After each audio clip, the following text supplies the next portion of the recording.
আজ এই বিশেষ দিন, আর এই বিশেষ দিনের উদ্দেশ্যে আমরা প্রত্যেকে সমবেত হয়েছি। বিশ্ব যোগ দিবস এবছর ৬ষ্ঠতম বিশ্ব যোগ দিবস। আমরা প্রত্যেকেই জানি যোগের মহত্ব কি। যোগ যা আত্মার সাথে পরমাত্মার মিলন ঘটায়।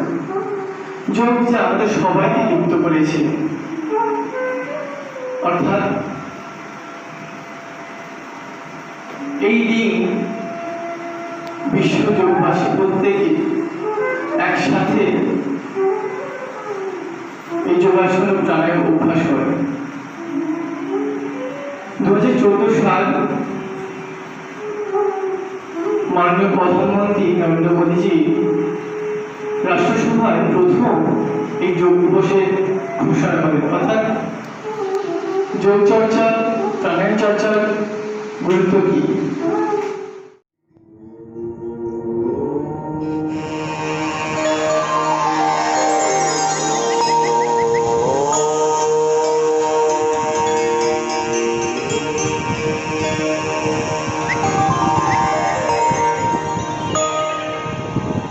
संगच्छध्वं संवदध्वं संगच्छध्वं संवदध्वं संवो मनांसि जानताम् संवो मनांसि जानताम् एवाभागं यथा पूर्वे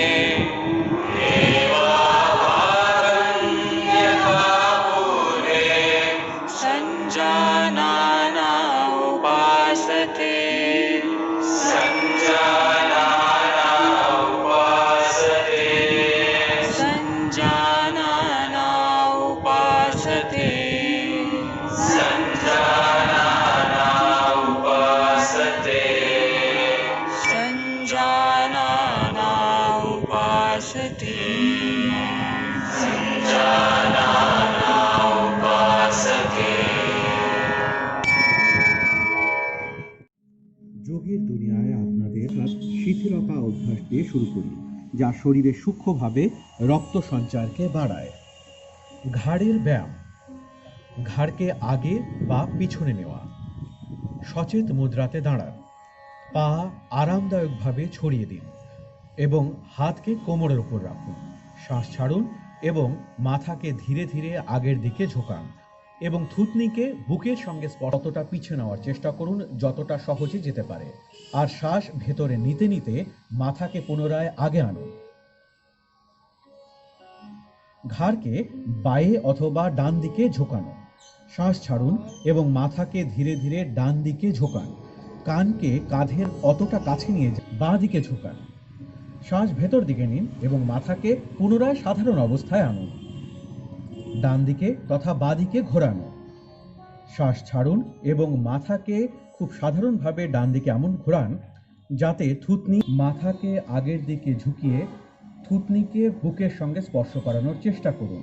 শ্বাস ভেতরে নিন এবং মাথাকে ঘড়ির সূচের দিকে ঘোরান। মাথা নিচের দিকে যাওয়ার সময় শ্বাস ছাড়ুন। মাথাকে ঘড়ির সূচের বিপরীত দিকে ঘোরান। ঘাড়ের চারদিকে টান। ঘাড়ের সন্ধিতে আর মাংসপেশিতে শিথিলতা আর গর্দনের চাপ চলে যাওয়া অনুভব করুন। ঘাড়ের ব্যথা আর স্পন্ডিলাইটিস রোগীদের এই ব্যায়াম ধীরে ধীরে করা উচিত। শ্বাস ভেতরে নিন এবং হাত ওপরে উঠিয়ে কাঁধের সমান্তরালে নিয়ে যান। গোড়ালিকে মাটি থেকে ওপরে ওঠান আর আঙ্গুলে ভারসাম্য থাকে এমন অবস্থায় 10 থেকে 15 সেকেন্ড পর্যন্ত থাকুন।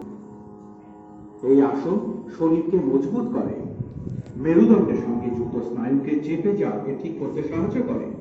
আর ভুল গোড়ালি নিচে আনুন, আঙ্গুলগুলিকে খুলুন, হাতকে ঘরের সমান্তরালে নিচে আনুন আর দাঁড়ানো মুদ্রায় ফেরত আসুন। বৃক্ষাসন। বৃক্ষের অর্থ হল গাছ। পাগুলিকে পরপর 2 ইঞ্চি দূরত্ব রেখে দাঁড়ান। সামনের দিকে একটি বিন্দুতে মনকে স্থির করুন। শ্বাস বাইরের দিকে ছাড়া অবস্থায় ডান দিকের পা তুলুন এবং পাকে বাঁ দিকের পায়ের মাঝে রাখুন। অভ্যেস করার সময় মনে রাখবেন যে গোড়ালি মূলাধার বা পেরিনিয়াল ক্ষেত্রের সঙ্গে একত্রিত থাকে। গভীর শ্বাস ভেতরে নিন, হাত উপরে নিয়ে যান আর হাতের তালু পরস্পর মেলান। এই পরিশ্বাস প্রশ্বাস নিন। এতে স্নায়ু আর মাংসপেশির সামঞ্জস্য ভালো হয় আর শরীরের মজবুতি আর সতর্কতা বাড়ে। আর্থারাইটিসের রোগে আক্রান্ত রোগীরা এটি করবেন না। শ্বাস ছাড়ুন আর হাত পদের অর্থ হল পা আর হস্তের অর্থ হল হাত। ধীরে ধীরে শ্বাস ভেতরে নিন আর হাত উপরে তোলান। শরীরকে কোমরের দিকে টানুন। শ্বাস ছাড়ুন এবং সামনের দিকে কতক্ষণ পর্যন্ত ঝুঁকুন যতটুকু সম্পূর্ণ হাতের তালু ভূমি স্পর্শ করে। এই অভ্যেস স্থিতিকে 10 থেকে 30 সেকেন্ড পর্যন্ত বজায় রাখুন। যে লোকেদের পিঠে ব্যথার সমস্যা রয়েছে তাদের ক্ষমতা অনুযায়ী এটি করা উচিত। এখন শ্বাস ভেতরে ধীরে ধীরে সোজা পরিস্থিতিতে আসুন আর হাতগুলিকে মাথার উপরে নিয়ে যান।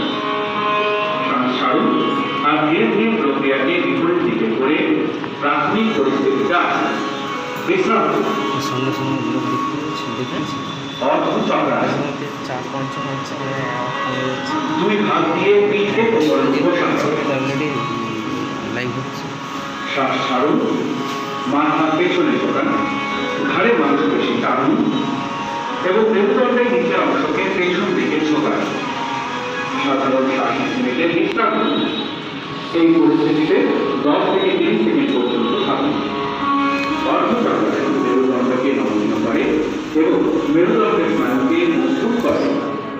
এই শ্বাস নেওয়ার ক্ষমতাকে উন্নত করে। আস্তে শ্বাস ভেতরে নিন, ধীরে ধীরে ফেরত আসুন, তথা বিশ্রাম করুন। বজ্রাসন। সর্বপ্রথম দণ্ডাসনে বসুন। পা মুড়ে গোড়ালির উপর বসুন। ঘোড়াকে একসঙ্গে লাগিয়ে রাখুন এবং আঙ্গুলগুলিকে একটি অপরের সঙ্গে যেন থাকে। হাত কোমরের উপর রাখুন। মাথা থেকে পা পর্যন্ত শরীরকে সোজা রাখুন। এই আসনকে বজ্রাসন বলা হয়।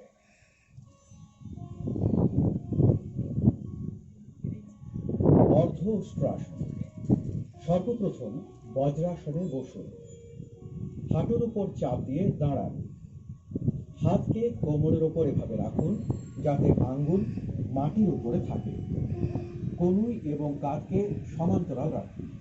এখন মাথাকে পেছনের দিকে ঝুঁকান এবং গলার মাংসপেশিকে টানুন। শ্বাস ভেতর দিকে টানুন এবং ধড়কে যতটা সম্ভব ততটা ঝুঁকান। শ্বাস বাইরের দিকে ছাড়ুন এবং এই স্থিতিতে শিথিল হয়ে যান। সাধারণভাবে শ্বাস প্রশ্বাস করতে থাকুন এবং এই স্থিতিতে 10 থেকে 30 সেকেন্ড পর্যন্ত থাকুন। এই যোগাভ্যাস পিঠ আর ঘাড়ের মাংসপেশিকে মজবুত করে। কোষ্ঠকাঠিন্য এবং পিঠের ব্যথার থেকে মুক্তি পাওয়া যায়। শ্বাস টেনে পুনরায় বজ্রাসনে বসুন। শিথিল হয়ে যান। শশাঙ্কাসন। শশাঙ্কের অর্থ হলো শশক বা খর্গ। দুটো হাঁটুকে দূরে সরান কিন্তু আঙ্গুল স্পর্শ করতে দিন। হাতগুলিকে হাঁটুর মাঝে রাখুন। শ্বাস ছাড়ুন আর তাকে ধীরে ধীরে সম্পূর্ণ গ্রহণ করুন। সামনে ঝুঁকুন আর থুতনিকে মাটিতে রাখুন। হাত সাধারণ রাখুন। সামনে দেখুন আর মুদ্রা বজায় রাখুন। এটি চাপ আর রাগ কম করতে সাহায্য করে। শ্বাস ভেতরে নিন আর উঠুন। শ্বাস ছাড়ুন আর বজ্রাসনে ফেরত আসুন। নিচের পাকে পুনরায় বিশ্রাম করুন। সলভের অর্থ হল পতঙ্গ বা পোকা। হাত এবং পাকে এমনভাবে ছড়িয়ে দিন যাতে শরীর খুব সহজেই মাটি থেকে উপরে ওঠে। এই পরিস্থিতিতে আরাম করুন। এই আসন সাইটিকা তথা পিঠের নিচের দিকের ব্যথা থেকে মুক্তি দেয়। এটি নিতম্বের মাংসপেশিকে আকার দেয়। এখন শ্বাস ছাড়ুন, পাকে নিচের দিকে মাটির উপর আনুন। ঊর্ধ্বমুখী বা পিঠের দিকে চাপ দিয়ে করা মুদ্রা। সেতুবন্ধের অর্থ হলো পুল বানানো। দুই পাকে একসঙ্গে যুক্ত করুন, হাতকে শরীরের কিনারে রাখুন। দুই পাকে হাঁটুর ওপর মুড়ে রাখুন এবং গোড়ালিকে নিতম্বের কাছে নিয়ে আসুন। দুটো গোড়ালিকে শক্ত করে ধরুন। শ্বাস ভেতরে নিন। ধীরে ধীরে নিতম্ব তথা ধড়কে পুল বানানোর জন্য এতটা উপরে ওঠান যতটা আপনি ওঠাতে পারেন। আরাম করে থাকুন। এটি অন্তিম মুদ্রা। এই আসন অবসাদ তথা ব্যগ্রতা থেকে মুক্তি দেয় এবং পিঠের নিচের অংশের মাংসপেশিকে মজবুত করে। এখন শ্বাস ছাড়ুন। ধীরে ধীরে মূল স্থিতিতে ফেরত আসুন। আর সবের অর্থ হলো মৃত শরীর। এই আসন সম্পূর্ণ বিশ্রামের জন্য করা হয়। আপনার হাত এবং পা ছড়িয়ে আরাম করে পিঠের উপর চাপ দিয়ে শুরু করুন। হাতের তালু উপরে থেকে রাখুন।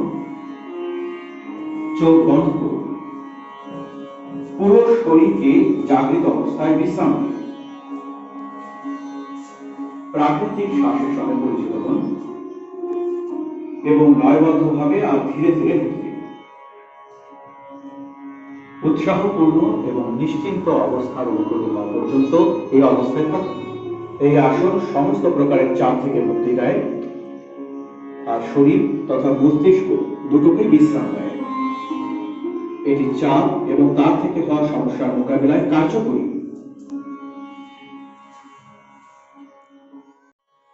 शवासन। शव का अर्थ है मृत शरीर। यह आसन संपूर्ण विश्राम के लिए किया जाता है। अपनी भुजाओं और टांगों को फैलाकर आराम से पीठ के बल लेट जाएं। हथेलियां ऊपर की ओर हों। आंखें बंद कर लें। पूरे शरीर को जागृत भाव से विश्राम दें। प्राकृतिक श्वास से परिचित हों। इसे लयबद्ध और धीमा होने दें। ताजगीपूर्ण और निश्चिंतता की अनुभूति होने तक इस अवस्था में रहें। यह आसन सभी प्रकार के तनावों से मुक्ति देता है और शरीर तथा मस्तिष्क दोनों को विश्राम देता है। यह तनाव तथा उसके परिणामों के प्रबंधन में बहुत सहायक है।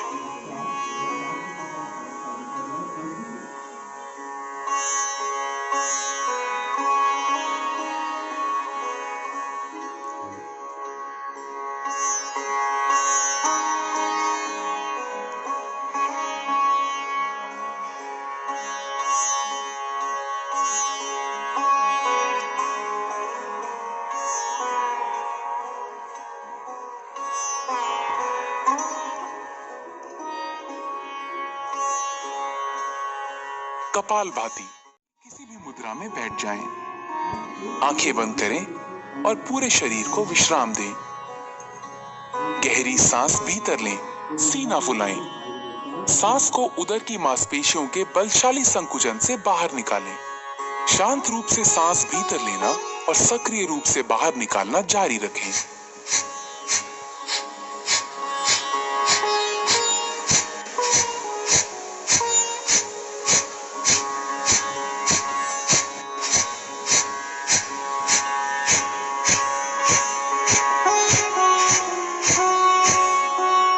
एक गहरी सांस लें, धीरे धीरे बाहर निकालें और विश्राम लें।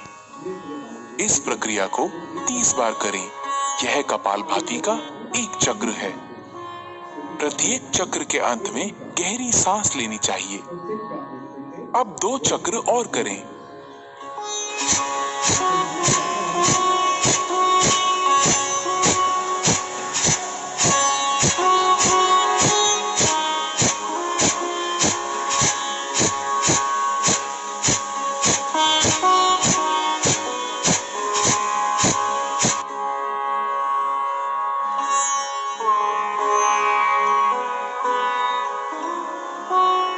कपालभाति सामने की वायु नलिकाओं को स्वच्छ करता है। इससे कफ संबंधी समस्याओं के निदान में सहायता मिलती है। यह ठंड, राइनाइटिस, साइनोसाइटिस, अस्थमा तथा श्वास संबंधी रोगों के उपचार में सहायक है। कृपया ध्यान रखें, हृदय संबंधी परेशानियों, उच्च रक्तचाप, चक्कर आना, माइग्रेन, स्ट्रोक, हर्निया तथा गैस्ट्रिक अल्सर होने पर इसका अभ्यास ना करें। प्राणायाम, नाड़ी शोधन या अनुलोम विलोम प्राणायाम। क्रमशः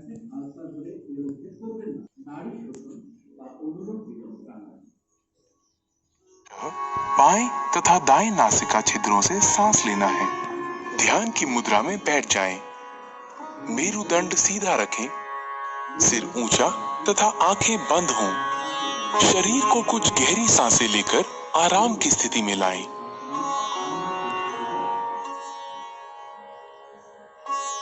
बाईं हथेली को बाएं घुटने पर ज्ञान मुद्रा में रखें। दायां हाथ नासाग्र मुद्रा में होना चाहिए। बाहिने अंगूठे को दाहिने नासिका छिद्र पर रखें। बाएं नासिका छिद्र से श्वास अंदर लें, फिर इसे बंद कर लें।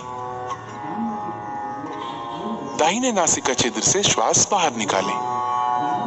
अगली बार दाहिने नासिका छिद्र से सांस भीतर लें। दाहिना नासिका छिद्र बंद करें और बाएं नासिका छिद्र से श्वास बाहर निकालें।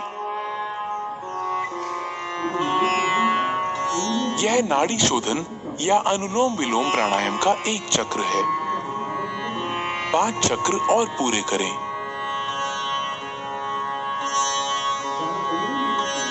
जो अनुलोम विलोम प्राणायाम प्रारंभ करने वाले नए लोग हैं, उनके लिए श्वास अंदर खींचने और बाहर करने का समय समान होना चाहिए। धीरे धीरे इनके समय का अनुपात बढ़ाकर 1:2 करना चाहिए। सांस धीमी, स्थिर तथा नियंत्रित होनी चाहिए।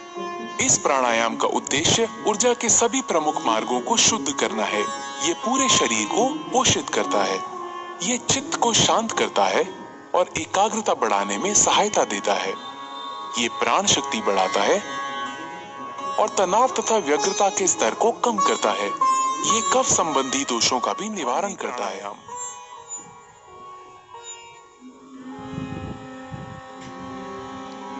भ्रमर भौरे को कहते हैं।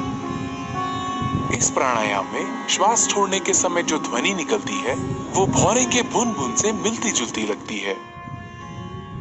दोनों नासछिद्रों से गहरी सांस भीतर लें।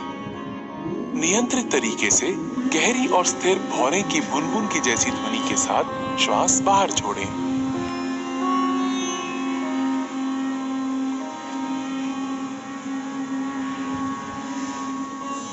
यह भ्रामरी प्राणायाम का एक चक्र है।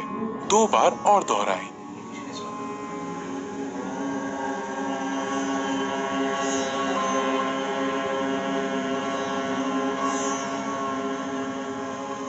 ये अनिद्रा की अच्छी दवा है। इसे तनाव संबंधी विकारों को दूर करने में बहुत कारगर पाया गया है।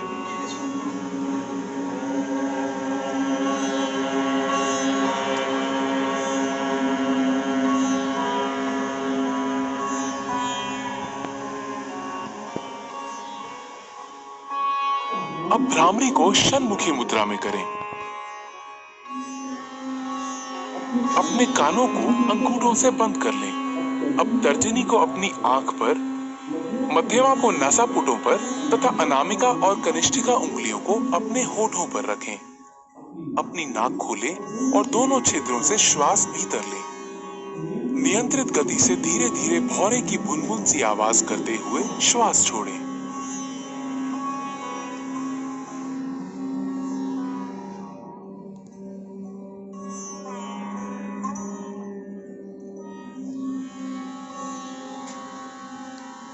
यह एकाग्रता और ध्यान के प्रारंभ के लिए तैयारी करने का प्राणायाम है।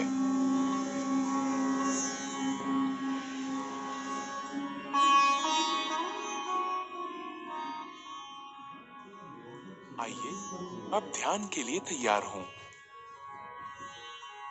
ध्यान एक निरंतर चिंतन की प्रक्रिया है।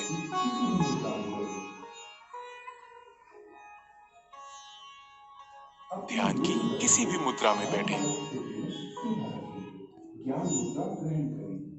अपने मेरुदंड को आरामदायक स्थिति में सीधा रखें। ज्ञान मुद्रा ग्रहण करें। अपनी हथेलियों को जांघों पर ऊपर की तरफ को रखें। भुजाएं और कंधे ढीले और आराम की स्थिति में होने चाहिए।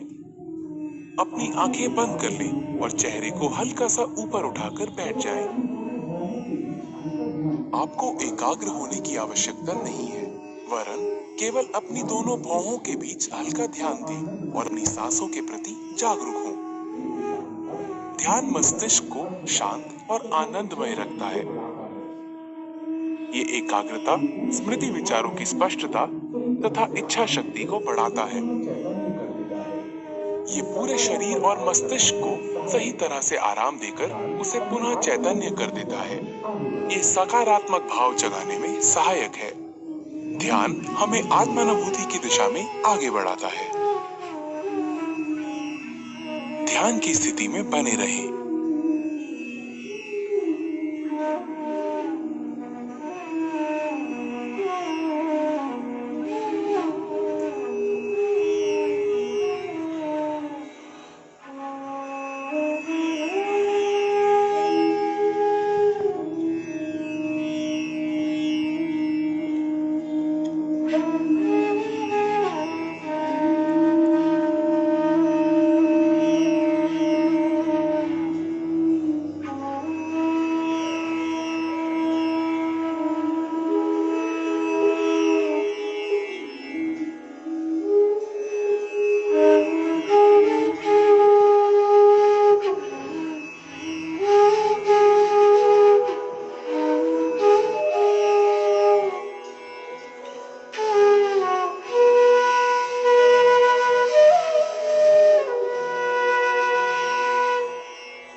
आइए अब संकल्प लें। मैं स्वयं को एक स्वस्थ, शांति प्रिय, आनंद पूर्ण एवं प्रेम पूर्ण मानव बनाने का संकल्प लेता हूँ। अपने प्रत्येक कार्य से मैं अपने चारों ओर सुख, समृद्धि एवं शांतिमय, स्नेहपूर्ण वातावरण बनाने का प्रयत्न करूंगा। मैं अहम एवं अज्ञान केंद्रित जीवन के स्थान पर योगमय व विवेकपूर्ण जीवन जीते हुए विश्व बंधुत्व एवं एकत्व के भाव के साथ पूरे विश्व को स्वयं में समाहित करने का पूर्ण पुरुषार्थ करूंगा। मैं वसुधैव कुटुंबकम एवं सह अस्तित्व के सिद्धांत के प्रति पूर्ण आस्था रखते हुए सबके प्रति कृतज्ञ भाव से आत्मत व्यवहार व आचरण करूंगा। मैं यहाँ उपस्थित हर व्यक्ति से एकात्म होने का संकल्प लेता हूँ। योग का अभ्यास सत्र शांति पाठ अथवा सार्वभौमिक प्रार्थना के साथ समाप्त करें।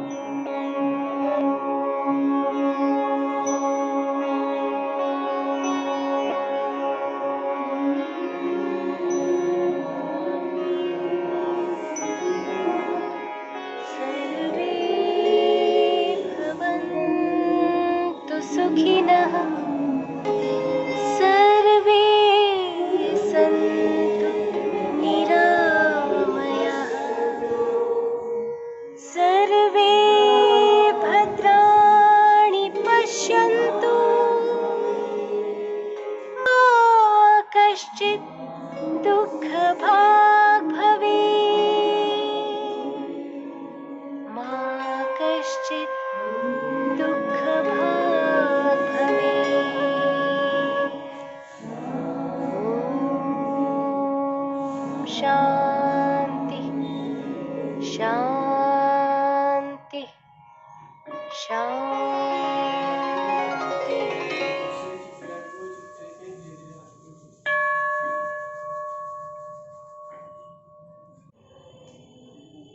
দুই হবে, বাহ। ওরা তাহলে জানে একের সাথে এক যোগ করলে দুই হবে, তাই তো? আর দুইয়ের সাথে দুই যোগ করলে তাড়াতাড়ি বলতে হবে, 4 এর সাথে 4 8। আচ্ছা, তাহলে আমরা গান বেঁধে কিন্তু এবার যোগটাকে বলি কিরকম। তাহলে যোগ কি? যোগ মানে কিন্তু তাহলে আমরা জানলাম কি, গণিতিক বিষয় যেরকম যুক্ত করা অর্থাৎ যোগ করা। দেখুন, যোগ মানে তাহলে আমরা শিখলাম কি, যুক্ত করা। যোগ তাহলে কি যুক্ত করছে, কার সাথে কি যুক্ত করছে? যোগ সালে আমাদের সবাইকে একত্রিত করতে আনছে। যোগই পারে সবাইকে একত্রিত করা। তাহলে দেখুন, আজ সবাই কিন্তু আমার চেনা হয়ে গেলেন। আপনারা যারা এখানে ক্লাস করতেছেন, আমি একে একে সবাইকে তাহলে চিনে নিলাম। আর সেটা কোথা থেকে পারলাম? যোগের মাধ্যমে কিন্তু পারলাম। এবার আসি, যোগ তো যুক্ত করলো আমাদেরকে। আচ্ছা, আজ এই যোগ সারা বিশ্বকে যুক্ত করলো,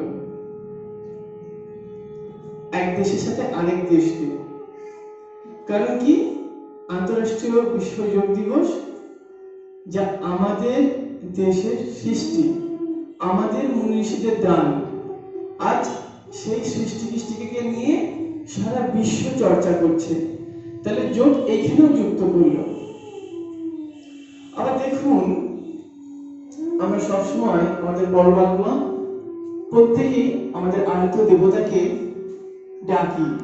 কেন না? আমাদের শিশুরা যাতে ভালো থাকুক, পারিপার্শ্বিক যারা আছে তারাও ভালো থাকুক, সমাজ যাতে সবাই সুস্থ থাকে, সেই আশা আমরা কিন্তু ভগবানের কাছে করি। তাহলে সেখানে কি যোগ করলাম? মন্ত্র যোগ করলাম। আমাদের বাড়িতে সেই জন্যই তো বিভিন্ন পুরোহিতরা এসে মন্ত্রযোগের মাধ্যমে কিন্তু সাধনা করা হয়, বিভিন্ন যজ্ঞ করা হয়। সেখানেও কিন্তু যোগ রয়েছে। আর দেখুন, আমরা যে পরিবেশে বেড়ে উঠছি, একটা গাছ আপন বেগে যেভাবে পরিবেশ থেকে সবকিছু নিয়ে উঠছে, ঠিক আমরাও তারই মতো কিন্তু আস্তে আস্তে বেড়ে উঠছি।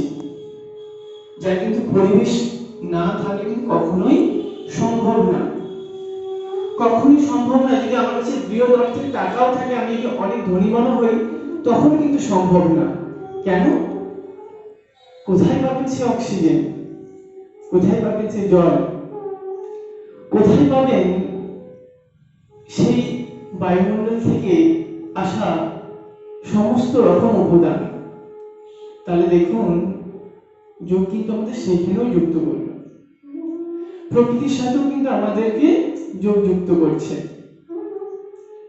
আবার দেখুন, কখনো আমাদের যখন মন খারাপ হয়, কোনো বিষয়ে আমরা মানসিক অবসাদে ভুগি, তখনই যোগ করি। তখন কিভাবে যোগ করছি? একাত্রিত ভাবে। আমরা কেউ কেউ কোথাও মন্দির গিয়ে সেখানে কিন্তু ঠাকুরের কাছে বসি। কিছুটা সময় কাটানো মানে কি? কার সাথে সময় কাটানো? তাহলে তো বাড়িতেও থাকতে পারতাম, আরাধ্য দেবতার কাছে, যাতে আমাদের মধ্যে কিছু আধ্যাত্মিক শক্তি এসে আমার সেই মানসিক অবসাদকে কাটিয়ে উঠতে পারে। তাহলে এইখানেও আমি যোগ পেলাম। এবার আসি যে আমাদের জন্মেই যোগের সৃষ্টি। যোগ তো আমি অনেক উপর উপর কথা বললাম, একটু ডিপলি ভাবি এবার। যোগ তাহলে কোথায় সৃষ্টি? না, যখন আমাদের সন্তান আসবে, সে মুহূর্তে আমরা প্রত্যেকে কি করি? মায়ের কিন্তু খুব ভালো বোঝেন। আর আমার বলার একটাই উদ্দেশ্য আজকে, তো এরপর কিন্তু কখনোই আপনাদের মনে আসবে না যে কেন আমরা যোগ করব আর যোগ না করলে কি হবে। এটা কিন্তু আপনারা খুব সহজেই বুঝতে পারবেন। তো আসি যে আলোচনায় আমরা ছিলাম, যখন সন্তান আসবে তার আগে থেকেই কিন্তু আমরা কি করি, সমস্ত শুভ শক্তি যাতে আমার মধ্যে আসে সেরকম কিছু আমরা অভ্যাস করি। ভালো বই পড়ার চেষ্টা করি, ভালো ধূপ নিয়ে এসে সুগন্ধ বাড়িতে যাতে সুবাস থাকে সেইটা রাখার চেষ্টা করি। আবার ভালো কিছু শোনার চেষ্টা করি। সেই সময় কিন্তু আমরা কখনোই যেখানে ঝগড়া হচ্ছে সেখানে থাকি না। কেন না, আমার শিশু যে আসবে সেও যাতে আগামী এত সুন্দরভাবে আসতে পারে, সমস্ত শুভ শক্তি সমস্ত শুভ চিন্তা তার মধ্যে যেন আসে। এখন দেখুন একটু ডিপলি ভাবুন, যদি আমি আমার মধ্যে রাগ, ক্রোধ, লোভ, লালসা এই সমস্ত অনেক বেশি থাকে, তাহলে কি হবে? কি হবে না, যে বেড়ে উঠবে আস্তে আস্তে বড় হবে সেও কিন্তু তার মধ্যে ওইটা বেশি আসবে। আমার মধ্যে যদি, আচ্ছা আমি আরো সহজ করে বলি, দেখুন আমার পাশে আমার একাডেমির সমস্ত মানুষজন আছেন, আমি সবসময় হাসছি, সবসময় হাসি খুশিতে আছি, তাহলে এরা কেমন থাকে প্রত্যেকে বলুন দেখি? আনন্দে থাকবে। আচ্ছা দেখুন, যদি আমার মধ্যে ক্রোধ বেশি হয়, আমার মধ্যে রাগ বেশি হয়, আমার মধ্যে কোথাও সবসময় ভেঙে পড়ার চিন্তা থাকে, কিভাবে এগোবো সামনের দিন, তাহলে আমাদের মধ্যে কি পড়বে প্রভাবটা? ঠিক সেরকমই পড়বে। যদি আমার সমস্ত চিন্তা ভাবনা সঠিক থাকে তাহলে এরা যতই খারাপ হোক এই সঠিক ভাবনার সাথে কি হবে, পজিটিভ জিনিসে আগে এগিয়ে আসবে। আচ্ছা মাকে আমরা কেন এত খুঁজি? কেন খুঁজি? দেখুন সমস্ত জায়গায় কিন্তু যোগের সৃষ্টি, মানে যোগ যোগ চর্চা এমন এক চর্চা, এটা কিন্তু কোথাও আলাদা নেই, সেইখানেও যোগের সৃষ্টি রয়েছে। তো শিশু এলো, আমরা সমস্ত ভাবনা চিন্তা করে আমাদের শিশুকে ভূমিষ্ঠ করব। সেই মায়ের গর্ভাবস্থায় শিশু কিন্তু যোগের মধ্যেই থাকে। আপনারা অনেকেই জানেন, আমি জানি আপনারা অনেকেই জানেন, শিশু যখন মায়ের গর্ভাবস্থায় থাকে তখন বলা হয় শশক আসনে থাকে, মুখকে নিচের দিকে করে ঠিক হাঁটুকে এক জায়গায় করে থাকে। আবার দেখুন যখনই ঠিক বার করে নিয়ে আসা হলো তাকে কিন্তু উল্টে দেওয়া হলো, যেমন ভাবে আমরা প্রত্যেকে জানি যোগের রাজা শীর্ষাসন, একদম মাথাকে শীর্ষে অর্থাৎ নিচের দিকে নামিয়ে দেওয়া হলো। আবার একটু বড় যখনই বাড়িতে এলো, একটু বড় হলো, তারপরে আমরা কি হলাম, হাতকে ধরে বিভিন্নভাবে মাসাজ করছি, তাহলে সেখানেও যোগ চর্চা করাচ্ছি বাচ্চাদেরকে দিয়ে।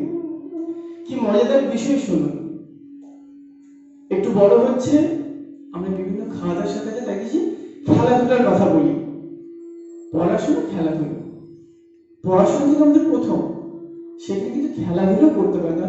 যদি না খেলাধুলো করি তাহলে আমার মধ্যে কি জমবে, সবসময় পড়াশোনা জমবে। যদি ব্রেন খালি না হয় তাহলে কিন্তু ভালো কিছু সেখানে কি করবো, ঢুকাতে পারবো না। তাহলে আমাদের যতক্ষণ ডেভেলপমেন্ট কোথায় হবে, ব্রেনের ডেভেলপমেন্ট কিভাবে হবে, যখন ব্রেন কাজ করবে। তাহলে আমরা কি করি, একটা সাবজেক্ট কোন স্যার ভালো পড়ায় সেখানে পাঠাচ্ছি, ম্যাডাম এখানে ভালো শেখায়, এখানে এসে শিখ, কেন আমরা ভালো। তাহলে আমাদের চা পড়াটা কোথায়, ভালোটা, খারাপটা কি? আরে যা তো ওইখানে ওরা খুব ঝগড়া করছে, তুমি একটু দাঁড়িয়ে শুনতো না, তোদেরকে ওই ঝগড়াটা শিখতে হবে। সবিতা ম্যাম বলেন নাকি এরকম, ভালো করে দেখতো ও ওরকম করছে না, তুইও বলবি ওরকম, ভালো করে শিখে নোটটা। আমরা কেউ করি না, কারণ আমরা প্রত্যেকে শুভ চিন্তা ভাবনা করি। আর যোগ চর্চা কি, এই শুভ চিন্তা ভাবনা কিন্তু একমাত্র উপায় যোগ চর্চা। এখন বলবেন কেন যোগ চর্চা এত শুভ চিন্তা ভাবনা বললাম? কারণ দেখুন এখানে কিন্তু অশুভ ব্যাপার কিছু নেই, সবকিছু পজিটিভ থিঙ্কিং, সবকিছু ভালোর জায়গা। শরীর চর্চা করছি যাতে আমরা সুস্থ থাকি, আবার শরীর চর্চা কেন করছি, যাতে আমাদের শরীর সুন্দর থাকে, এবং শরীর যদি সুন্দর থাকে মন আরো সুন্দর থাকবে। তাহলে আমরা যেগুলো চিন্তা ভাবনা কিন্তু খুব সহজেই এগিয়ে যেতে পারবো, আমাদের সমস্ত কাজে আমরা এগিয়ে যেতে পারবো। এখন তাহলে আমরা যদি আমি এগিয়ে যেতে পারি, আমার মধ্যে যদি পজিটিভ থাকে সবকিছু, তাহলে কিন্তু আমার সাথে যারা থাকবে তাদেরকেও করতে পারবো। তাহলে ফ্যামিলিতে ছোটরা কাদেরকে দেখে বড় হয়? বড়দেরকে, মা বাবাকে প্রথমত। এখন দেখুন, এটা তো কখনোই অস্বীকার করতে পারবে না যে স্যার আমি সবকিছু বলি না, কারণ আপনার শিশু আপনার কাছেই থাকে। তাহলে আমরা কিছুক্ষণ আগে আমরা শুনছিলাম যে যোগ চর্চা শুধুমাত্র ছোটদের নয়, আর যোগ চর্চা সমস্ত বয়সেই করা যায়। তার জন্য কিন্তু কোনো বাঁধার বয়স নেই যে 3 বছর এই সময় করা যেতে পারে। যোগ চর্চা যে কোনো বয়স থেকে শুরু হয়।